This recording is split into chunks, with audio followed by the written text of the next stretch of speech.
My name is Dave Stitt. I've been in the construction industry for about 35 years. I'm a chartered builder, I'm a chartered civil engineer. I went through an experience in the mid-90s which kind of changed my life, and I became less interested in the bricks and the blocks and the concrete and more interested in the people side of things. So I've been doing this, Paul and I have been doing this for about 10 or 12 years. We work with individuals and executive level, we work with teams, we work with organisations, helping them get clear on where they want to get to, and helping them get there. And we'll say a little bit more about that as we go through. It used to take me 24 strokes a length in a 25-metre pool. So for every stroke I was moving a metre. I'm now doing 12. I still swim, and all I really do up until about 2 years ago was swim 64 lengths in a pool, a mile. And how I used to do that was exactly the same as I used to swim when I was racing triathlons. Thrash my arms as fast as I could and kick my legs as hard as I could to stop my body from sinking. And I used to cause havoc in the lanes, splashing and kicking people and everything. And one day I just tried so flippin' hard, really tried hard. When I got back in the change rooms, I kind of keeled over. And I thought, at 48, I can't be doing that. That was about 2 years ago. I either stopped swimming or I learned to swim properly. So for about 9 months, I learned to swim. I found a really good approach, really good coach, which helped me concentrate on my technique. And I completely unlearned my previous swimming technique. To unlearn something is kind of difficult. And for about 6 or 7 months, I didn't swim a stroke. I was just swimming certain techniques to help me swim better. And the difference nowadays is fantastic. I used to look at these guys who were swimming a mile in 15 minutes, and I thought, oh, it's all right for them, they're born swimmers. But they weren't, they had good technique. So why not mention that? How many of you guys were trained to be a great leader? Or were you like me, started off as an engineer, was okay at that, got promoted, and then got promoted again, and I found myself in a leadership position. And I didn't really have any skill at that. I wasn't really educated to be a leader. So nowadays we work with leaders, we work with teams, we work with organisations, and we help them with technique. So they don't have to thrash around, swinging their arms as fast as they can, and kicking their legs so they don't sink.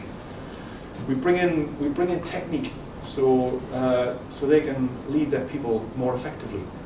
We've worked with organisations. One organisation we worked for about 9 years, and they've gone from being in real trouble to contractor of the decade. We've worked with organisations over a 3-year period. They were losing 25 million. This year they're going to make profit. We worked with one organisation 10 years ago. Over a period of about 2 years, tripled their profitability, and they've moved on to even greater success now. So we just believe, Paul and I and some of our other associates, if you get the leadership right, if you get the team working effectively, it's amazing what you can do. Yeah, well, I'm really interested in this thing called distraction. It seems to be that all the people I work with, they're being continually bombarded with stuff that are distracting them, in their words, from doing their real work. So I'm kind of interested in what is the real work and what's all this distraction. And I sort of had this vision when I was lying on the beach next to Lake Michigan, and thinking about some of my clients, as you do when you're sad and lonely.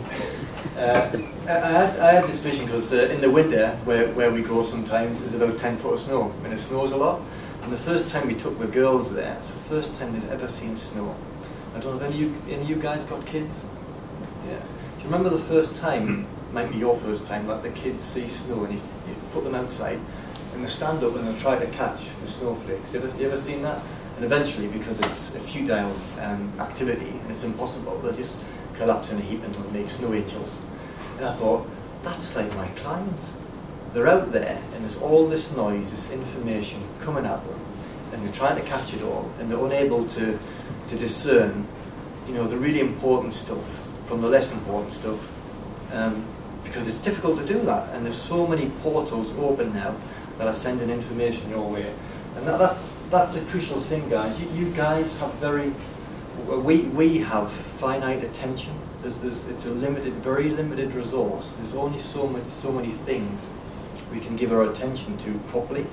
And I really get the feeling, well, it's not a feeling, it's a kind of knowing that we're trying to spread our attention too thinly. And that's what my clients tell me. They realise that they're trying to spread their precious attention too thinly, rather than say, actually, I shouldn't give my attention to that thing at all. I'm giving my attention to the wrong thing. And the hard call with that one is like something has to give you guys sometimes. And a few people I've talked to this morning have already said, I am just phenomenally busy. You know, it's a real struggle to be here. Is it great that we can get you? We can interrupt you with email, people banging on your door, people sending you stuff all the time. Do you have a strategy for managing that? No, I don't. All these snowflakes coming at you, do you have a strategy for handling that? Is that actually good? Is it making you more productive? Mainly the answer is no, I have to tell you. Often after £5 an hour work, I call it. It's the distractions versus the reflection, thinking time, is the £1,000 an hour work. And it's like, do you have a plan for keeping the £5 an hour work away from you? You know, you can put plans in place by having like ferocious PAs who don't let anyone speak to you. There's a big difference between being approachable and being available, which is often a confusion as well. Oh no, I must be available all the time. No, maybe you should be known for being approachable, but not for being available. Big difference between the two.